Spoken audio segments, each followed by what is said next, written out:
Now, blessed Wednesday to you. We've already spent 1 week in in Lent. And so it is a time to assess, where have we been? Where are we going in this ministry together? And we've been talking about prioritizing listening. Also, we've been talking about prioritizing interruptions, or should I say God's schedule versus our schedule, and to make sure that we are putting helpfulness to others and the priority of others before ourselves first. Some of the things that we're working through with Lent. In this last paragraph on helpfulness, it speaks about what a monk does when they're put their priority in the hands of an abbot, the person in charge of the monastery. So Dietrich Bonhoeffer has this 100 on ministry and life together.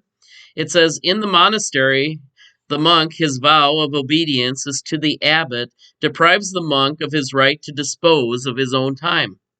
In evangelical community life, free service to one's brother or sister takes the place of the vow. Only where the hands are not too good for deeds of love and mercy in everyday helpfulness can the mouth joyfully and convincingly proclaim the message of God's love and mercy. In other words, we need to prioritize the helpfulness to others and the interruption of others. And that is something, I'll just say, I have failed in many cases of doing. And I think if we honestly look at our schedules, we'll find that we have failed in many ways. And it is a balancing act of many, many what I call goods.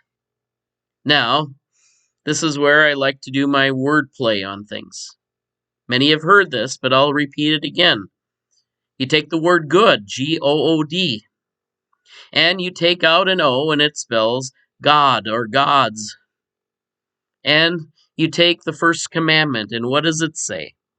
You shall have no other gods before me, or no other goods before me.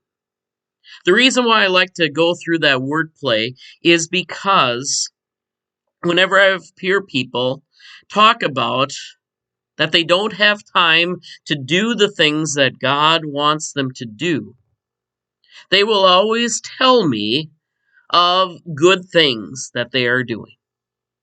They're not going to be disrupted by bad things. And that's what I've even told someone who was trying to recruit me for a job. It looked like a good offer, and I told them that.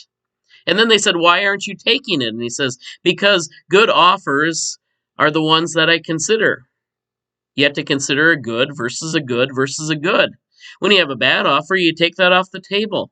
We are always deciding upon which goods are better, which gods are better. But there's one priority in each one of those, is there not? It's the big G-O-D. Which God, which priority takes precedent over all the little priorities? And so it is with the vow that we are called to take as Christians. Now, Dietrich Bonhoeffer uses the example of a monk who belongs to a community. And if you belong to that type of community, you are called into fellowship, and the time that you spend in that fellowship, you are beholden to the leader of it. Now, just as an aside, I belong to a society of pastors. We are called the Society of the Holy Trinity. One of the things that we focus on is time together in prayer. And it's not that we spend time together in a physical location. We try to do that 4 times out of the year. And I'll just say as an aside that I'm already missing one of those because of scheduling. But we try to prioritize our time together, our prayer time together individually, even before we have those times together as community, where we were called from our place to a specific location to come and pray. And part of that is that I don't have to live in a cell. I don't have to live in a society outside of itself, but I can prioritize certain times of the day to pray to God. And that's the commitment that we are called to make sure that we put God, G-O-D, first. before we hopefully get interrupted by our other obligation, our other goods. And the same thing is true for us as Christians. When you are interrupted by someone who you did not want to see, or you think that is going to take some extra grace with them. There's a joke that is called extra grace people, EGP people, extra grace people, that sometimes you need some extra grace to work with them.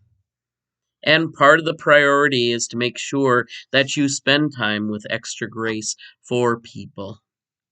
Because if we don't, there might not be time for you and I to get that extra grace. And so it is that we are called to prioritize our helpfulness, our schedule for helpfulness, for listening, to make sure that God's plan overrides our plan. And as I said the last couple days, it starts with the calendar of the church here. It goes on into our daily life. And so we ask that you continue to prioritize what God is doing before you prioritize what other things you have in your life. And maybe a time like Lent is a good time to think about that.